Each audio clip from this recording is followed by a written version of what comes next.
This is a journey we have all travelled, or at the least, one very like it. Except for one notable difference.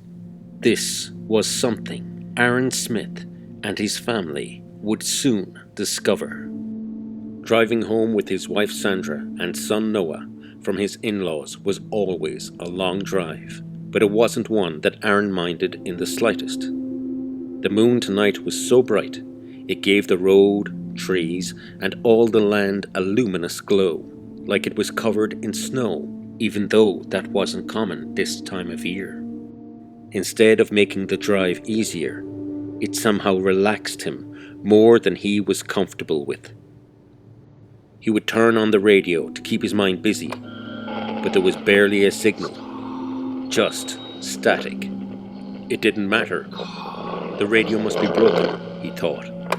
They'd be home in a few hours anyway, and he didn't want to wake them from their sleep just to talk.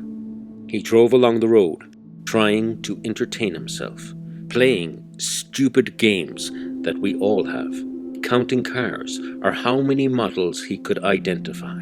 The only problem with this was that they barely met any cars at all. For the first time in a long time, he actually felt tired while driving, something that rarely ever happened. But he soon regained his full senses when he saw her. There she was, a little girl, just standing there, in the middle of the road, alone. Where were her parents? Arron thought. He hadn't seen any breakdown or anyone walking on the road looking for help. Then it hit him. Maybe she was lost.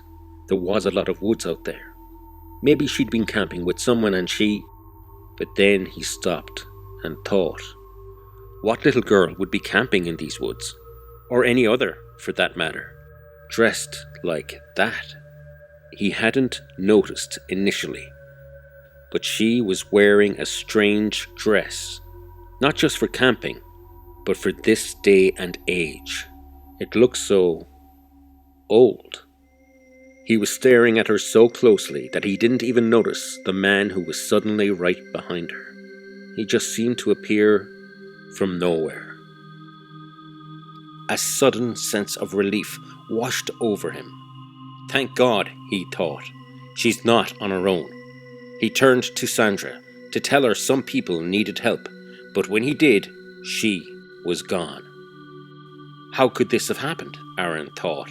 He panicked, and his eyes darted immediately to the mirror to see if Noah was there. He was, and still asleep. He stared back again. A fog had started rolling across the road, and now there was another man standing there. A tsunami of dread now flooded over Arron. Why weren't they moving? What was this? Then he realized they must have somehow taken Sandra. What was going on? Noah, wake up. He called Noah in a hushed tone to wake him. Noah, wake up. But Noah only groaned. A tall woman in an evening dress now stood in the fog. All four of the people seemed so odd, the way they were lit by the headlights of the car. All right, he thought, I'll get my wife back and I'll drive right through you. But it was then that he found that his car had stopped running, and no matter how hard he tried, it would not start again. That's when he saw him. A figure dressed much differently from the other people, and who was approaching the car. In the back seat, Noah began to groan louder, his eyes flickering open and shut. Now the large figure and the little girl were gone, but where? They hadn't gone far. As Arron looked out his passenger seat window, he saw the little girl. She seemed to be saying something. Then, from his own window, he saw him, inching closer to the window, and with one outstretched finger, he very slowly and deliberately touched the glass.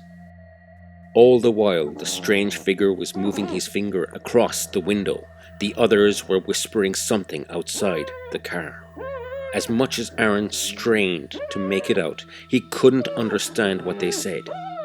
Suddenly, the squeaking on the window stopped. He moved his head slowly, but cautiously, to see what the strange man had written on the glass. Release him. Were they crazy?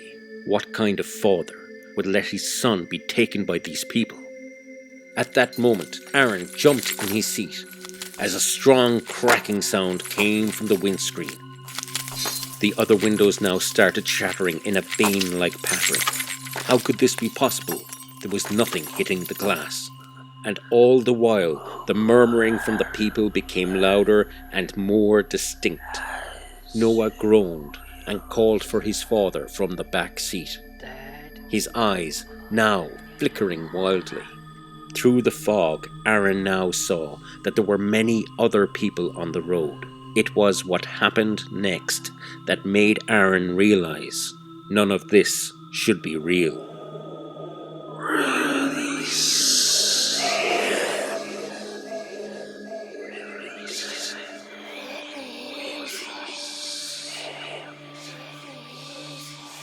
Release him. In a hushed tone, Arron peered out his window and asked, "Who are you?" You know who I am. With this, Arron turned sharply to Noah to make sure they couldn't get in. But then, that's when he finally saw the truth.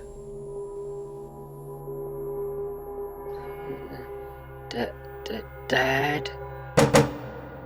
He saw Noah's eyes, and in that moment his only thought was how had he not realized earlier. And in a resigned but relieved tone, he said, "I release you."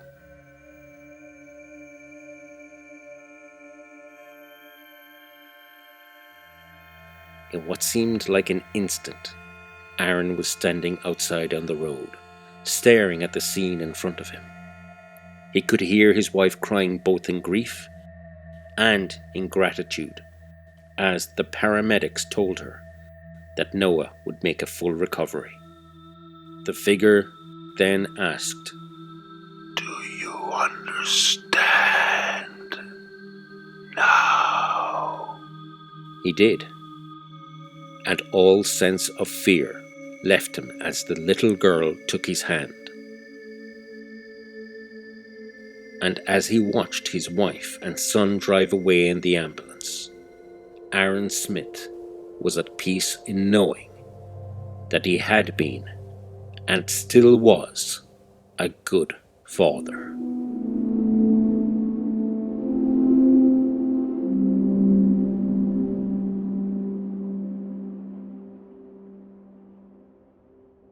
Thanks for watching. Please like, subscribe, hit the notification bell, and share.